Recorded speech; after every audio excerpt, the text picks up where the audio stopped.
Nosotros somos el equipo número 1, conformado por Gasca Durán, Diana Abigail, González Araiza, Luz Andrea, y nosotros les vamos a presentar las prácticas llamada titulación ácido-base, determinación de acidez en productos comerciales y preparación de disoluciones buffer. Los objetivos de la primera práctica es: el alumno aprenderá a preparar una disolución de un electrolito fuerte aplicando el concepto de normalidad.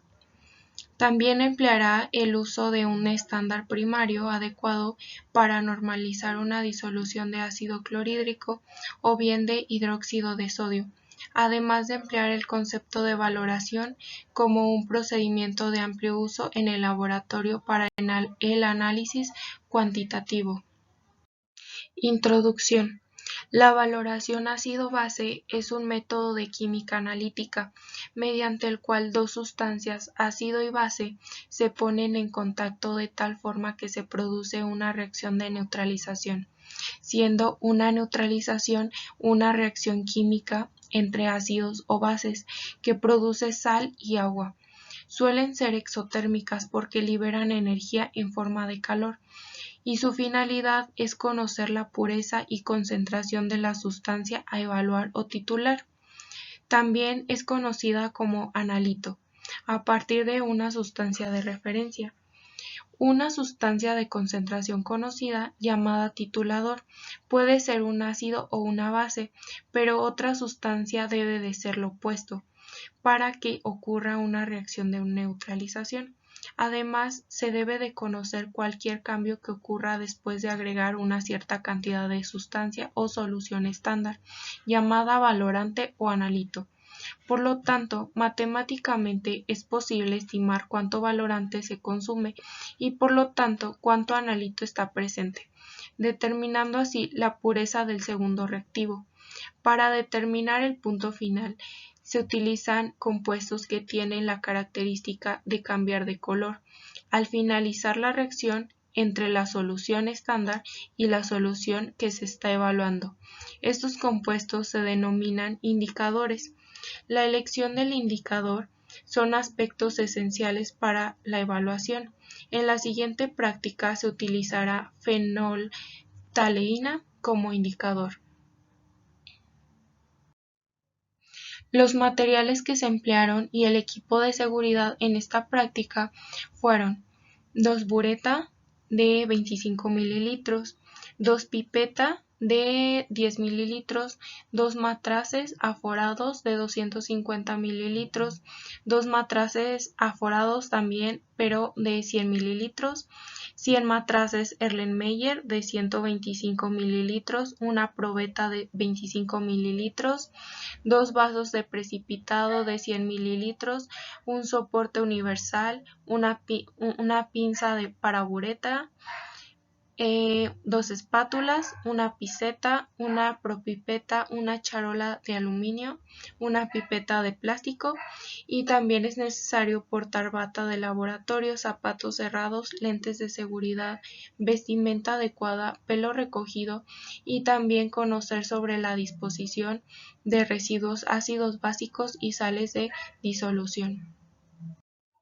El procedimiento que realizamos en esta práctica: primero, para la normalización de la disolución de cloruro de hidrógeno al 0.1 normal con la disolución de carbonato de sodio.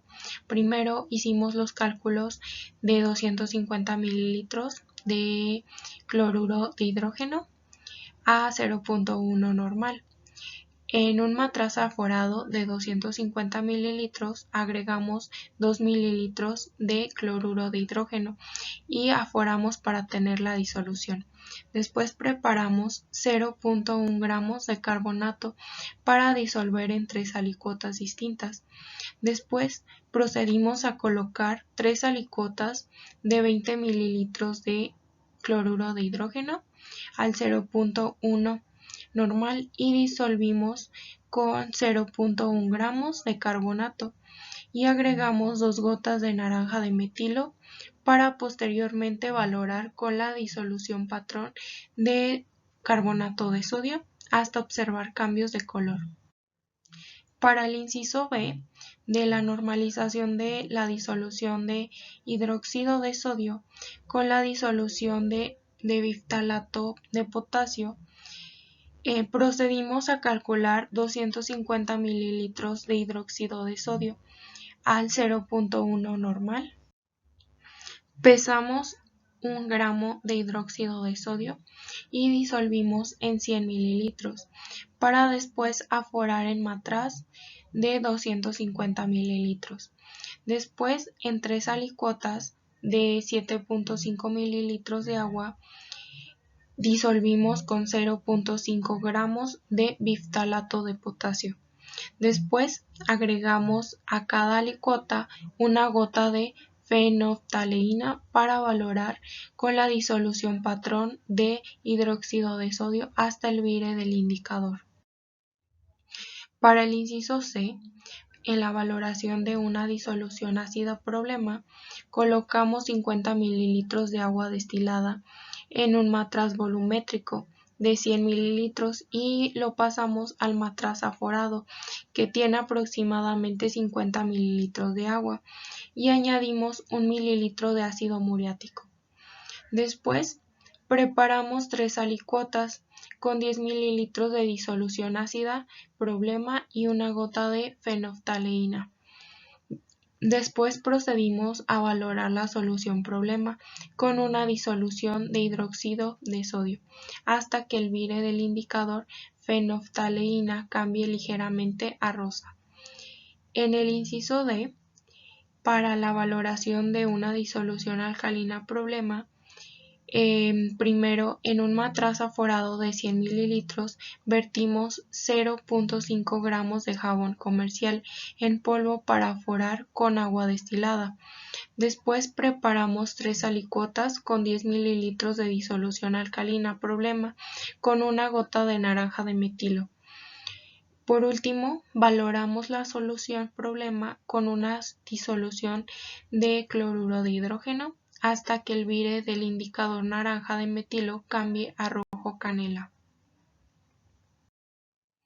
Los cálculos que hicimos, primero para preparar 250 mililitros de una disolución de cloruro de hidrógeno al 0.1 normal, en la fórmula de normalidad es masa por el número de equivalentes entre el peso molecular, en este caso del cloruro de hidrógeno, por el volumen, lo que nos dio igual a 0.9 mililitros de cloruro de hidrógeno. Eso es la cantidad de volumen que vamos a añadir. Para los cálculos, para preparar 100 mililitros de una disolución patrón de carbonato de sodio al 0.1 normal, y si calculamos con la misma fórmula de normalidad, lo que nos dio un resultado de 0.53 gramos de carbonato de sodio. Ahora, para determinar la normalidad de cloruro de hidrógeno a partir de la concentración de disolución patrón, vamos a reportar el valor promedio de la concentración indicando el coeficiente de variación. Pues para el carbonato pesamos 0.1174 gramos, lo que obtuvimos un volumen de disolución de cloruro de hidrógeno de 15.8 mililitros. Para la segunda muestra pesamos 0.1285 gramos de carbonato para una disolución de 14.2 mililitros de cloruro de hidrógeno, y en la tercera muestra fueron 0.1199 gramos para un volumen de 15.1 mililitros de cloruro de hidrógeno.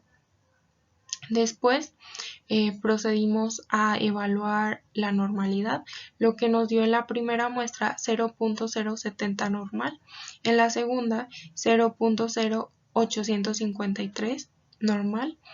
En la tercera 0.74 normal.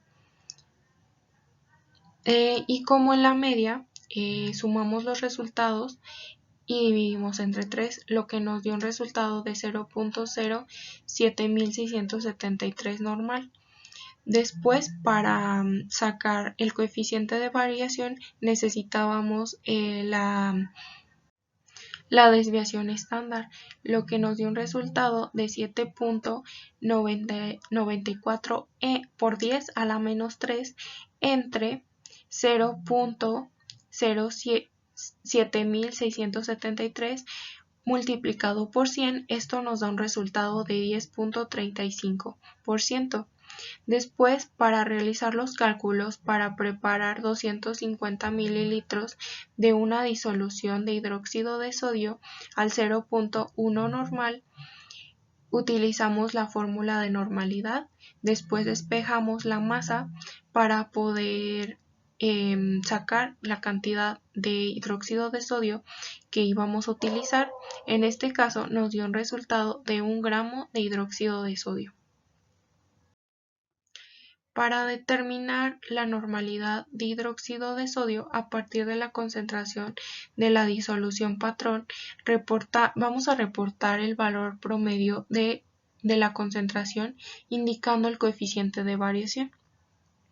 En este caso utilizamos 0.4921 gramos de ftalato de potasio para la primera muestra, siendo después un volumen en la disolución de cloruro de hidrógeno de 25.6 mililitros.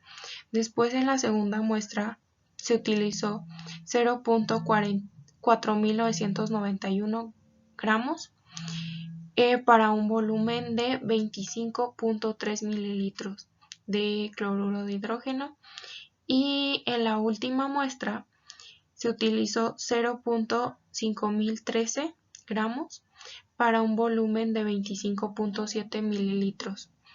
Después procedimos a calcular la normalidad, lo que nos dio en la primera muestra una concentración de 0.09422 normal, en la segunda 0.0967 normal y por último en la tercera muestra nos dio 0.09561 normal. Después sacamos la media, sumando las 3 muestras y dividiendo entre 3. Esto nos dio un resultado de 0.09955 normal.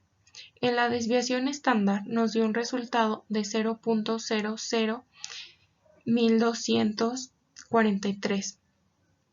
Y después, para el coeficiente de variación, nos dio un 13%.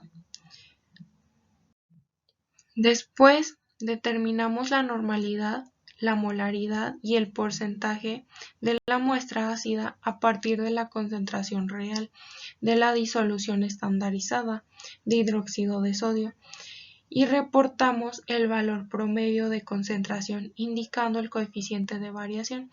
Primero utilizamos la fórmula de normalidad nuevamente. Lo que pesamos fue 1 gramo de hidróxido de sodio, lo que es igual a un equivalente, y el peso molecular fue de 40 gramos mol multiplicado por el volumen, que fue de 0.250 mililitros. Esto nos dio un resultado de 0.1 normal. Para la molaridad nos dio un resultado, multiplicamos primero 1 gramo por 40 gramos mol, que es el peso molecular, entre el volumen de 0.250 litros, lo que nos dio un resultado de 0.1 molar. Después pasamos al porcentaje peso-volumen, lo que fue igual a, primero pesamos los gramos de soluto entre los mililitros de solución, y multiplicamos por 100, lo que nos dio un resultado de 0.4%. Después en la primera muestra nos dio una concentración de normalidad de 1.8078 normal, en la segunda de 2.15 normal y por último 2.641 normal. Después sacamos la media, lo que nos dio un resultado de 2.19 normal. Para el coeficiente de variación necesitamos sacar la desviación estándar, que fue de 0.488. Eso dividido entre la media y multiplicado por 100, lo que nos dio un resultado de 19.03%.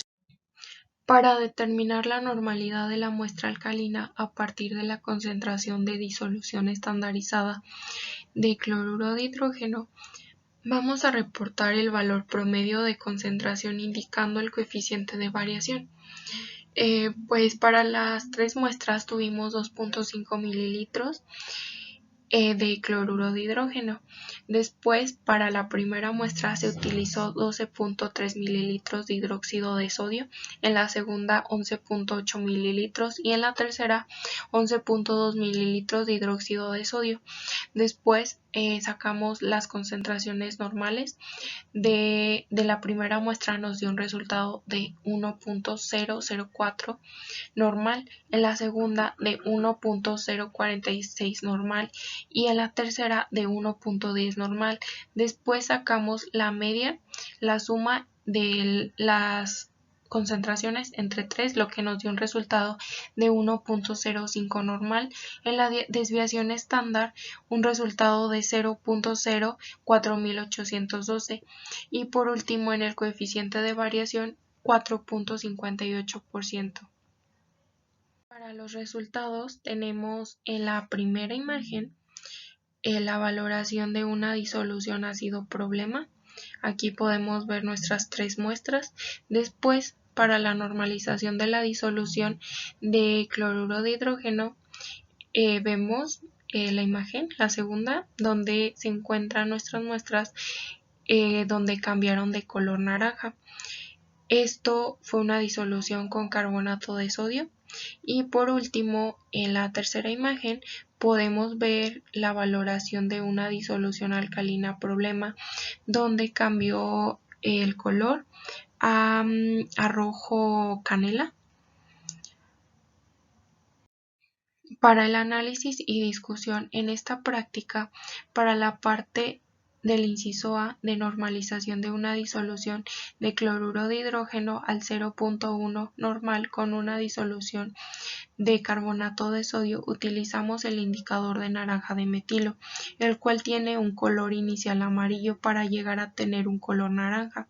Observamos que para nuestro primer muestra obtuvimos un color naranja un poco más fuerte, y esto se debió a que la cantidad de cloruro de hidrógeno que se le añadió. Para tener una neutralización perfecta debemos de tener en cuenta que cuando cambie el indicador y ver el punto final de neutralización.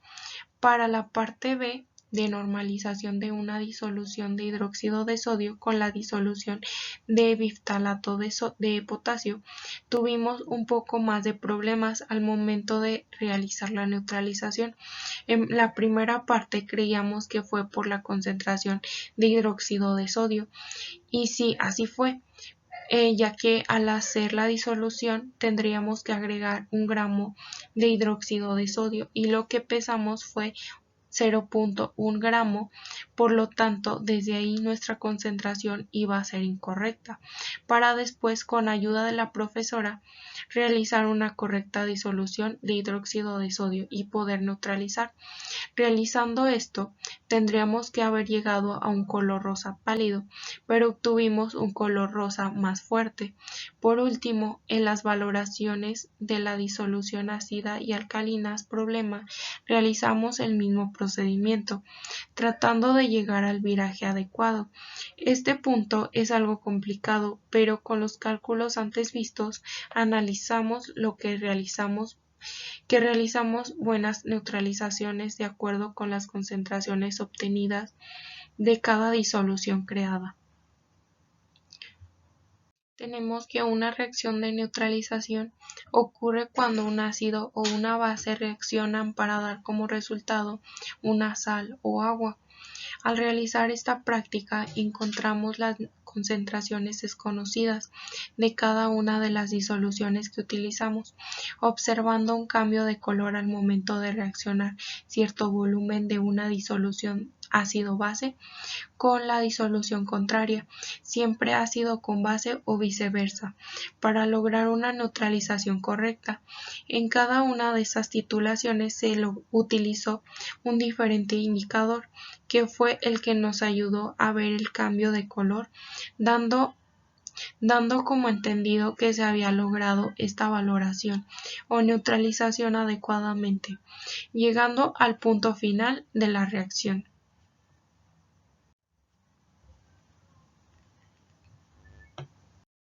Y ahora para la práctica 2, que es la determinación de acidez en productos comerciales, tenemos como objetivos que el alumno estudiará el concepto de pH y determinará la acidez de productos cotidianos empleando el uso de papel indicador y el potenciómetro o pH metro.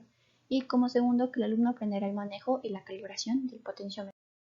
Como introducción tenemos que el pH es el coeficiente que expresa la acidez o viscosidad de una solución acuosa, que indica la concentración de iones de hidrógeno presentes en alguna solución. De 0 a 7 es ácido de un color rojo amarillo y de 8 a 14 es básico con un color verde azul y teniendo el 7 como neutro. El ácido es cualquier compuesto cuando se disuelve que produce una solución con mayor cantidad catiónica de hidrógeno que el agua pura. Y una base es una sustancia con basicidad, es cualquier sustancia que dona iones hidróxido al medio de una solución acuosa. Durante esta práctica se determinó el porcentaje de acidez de jugo de limón, capsu, refresco, salsa y antiácido con diversos procedimientos de valoración con hidróxido de sodio, como podemos observar, son alimentos de uso común en la vida diaria. La acidez proviene de la caseína, que son sustancias minerales y presencia de ácidos orgánicos que las reacciones secundarias debidas a los fosfatos. La acidez de una sustancia que se puede determinar mediante métodos volumétricos, en donde se buscará calcular la acidez determinada por una valoración, así la base de normalidad conocida neutraliza la acidez y el pH al punto neutro. En esta práctica también determinamos el pH empleando tiras reactivas, indicadores de pH, y empleando el potenciómetro, el cual podemos comparar las medidas de pH obtenidas. El material que se utilizó lo tenemos en esta parte y también es necesario portar bata de laboratorio, zapatos cerrados, lentes de seguridad, vestimenta adecuada, pelo recogido y el conocimiento sobre la disposición de los residuos ácidos básicos y sales en disolución. El procedimiento que se siguió para esta práctica fue lo primero para la determinación del pH usando tiras reactivas, era poner 20 ml de nuestra muestra en vasos de precipitado de 100 ml para después disolver en caso de que fuera necesario con agua destilada y para después medir el pH de cada sustancia con las tiras reactivas y después medir este pH usando el potenciómetro.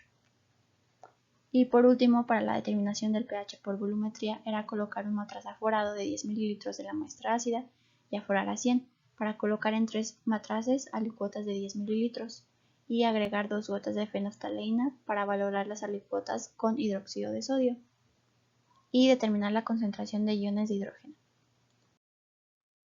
Aquí tenemos los resultados de las tiras reactivas, teniendo como el antiácido con un papel indicador de 8, salsa de tomate un 2, jugo de limón 3, salsa un 2 y el refresco de sabor lima-limón también un 2, y eran casi los mismos resultados para el potenciómetro, teniendo como antiácido 7, salsa de tomate 4, jugo de limón 2, salsa de tacos 4 y el refresco de lima-limón 7.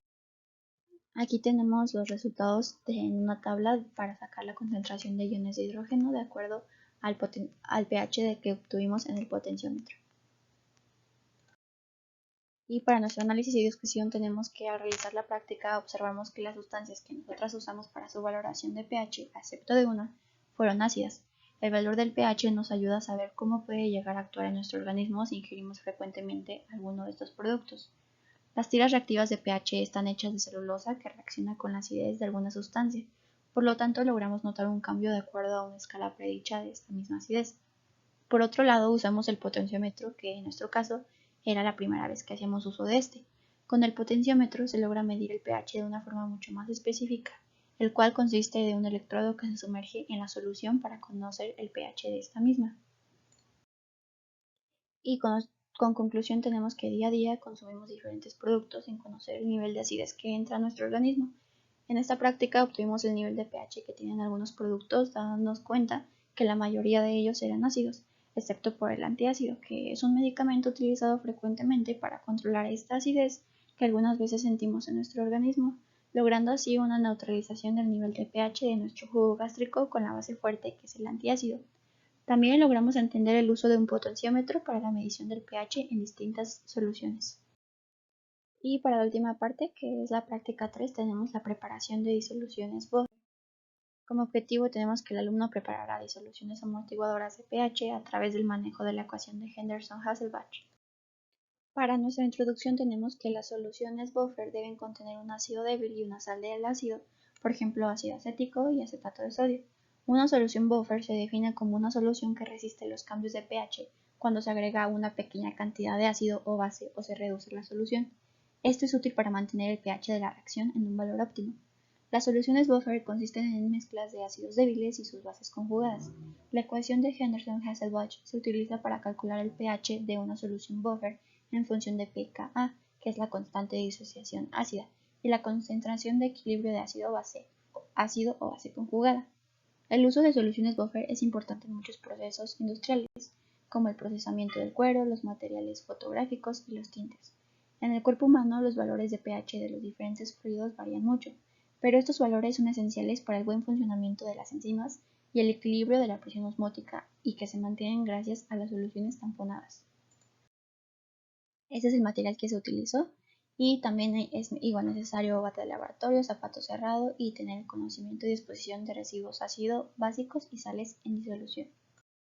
Como procedimiento para la preparación de disolución Buffer del ácido acético, tenemos que primero se disuelven 0.82 gramos de acetato de sodio más 20 ml de agua destilada, para después colocar en un matraz aforado esta disolución más 0.6 gramos de ácido acético y aforar la disolución a 100 ml para medir una licuota de 10 ml y poder agregar gotas de ácido clorhídrico y medir el pH con el potenciómetro. Y lo mismo para la disolución Buffer con el hidróxido de sodio.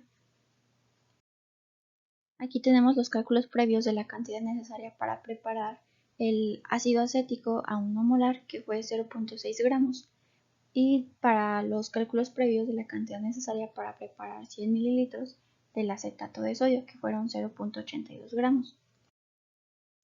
Aquí tenemos los resultados al momento de agregar las gotas del ácido clorhídrico y del hidróxido de sodio a cada una de estas alicuotas de disolución Buffer y del agua destilada.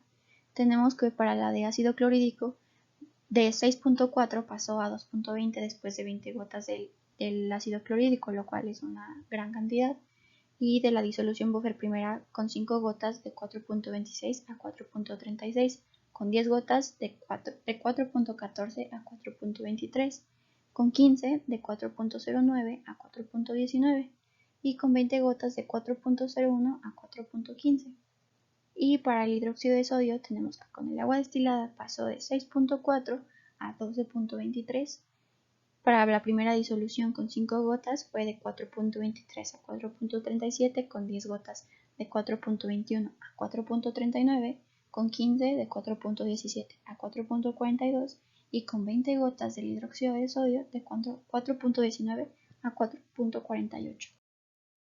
En nuestro análisis y discusión tenemos que las disoluciones Buffer fueron hechas por compañeros en laboratorio para agilizar el proceso, pero se conoce el procedimiento antes visto en el diagrama de flujo, para que en el momento de la práctica nosotras observáramos el cambio del pH de cada disolución Buffer respecto a las gotas del hidróxido del sodio o del ácido clorhídrico que se le agregó a cada distinta alicuota, teniendo 4 alicuotas de disolución Buffer y una de agua destilada pura. El pH se midió con el potenciómetro, que en la práctica 2 se aprendió a usar y logramos obtener los resultados vistos en la tabla de la diapositiva anterior, teniendo así un cambio muy poco notorio en el pH de cada una de las muestras, excepto por la del agua destilada, que es a lo que se llegaba a lograr. Y como conclusión final tenemos que por lo anteriormente dicho e investigado sabemos que las disoluciones buffer nos ayudan a mantener el equilibrio del pH de la solución, aunque se le agregue poco a poco el ácido o alguna base. Nuestros resultados fueron satisfactorios ya que el nivel de pH cambia muy poco en cada una de las alicuotas de disolución buffer, comparándolo con el agua destilada que sabemos que no es disolución buffer y su pH cambió drásticamente después de agregar el ácido y la base en cada una. Y por último tenemos las bibliografías usadas para cada una de las prácticas. Y esto sería todo. Gracias por su atención.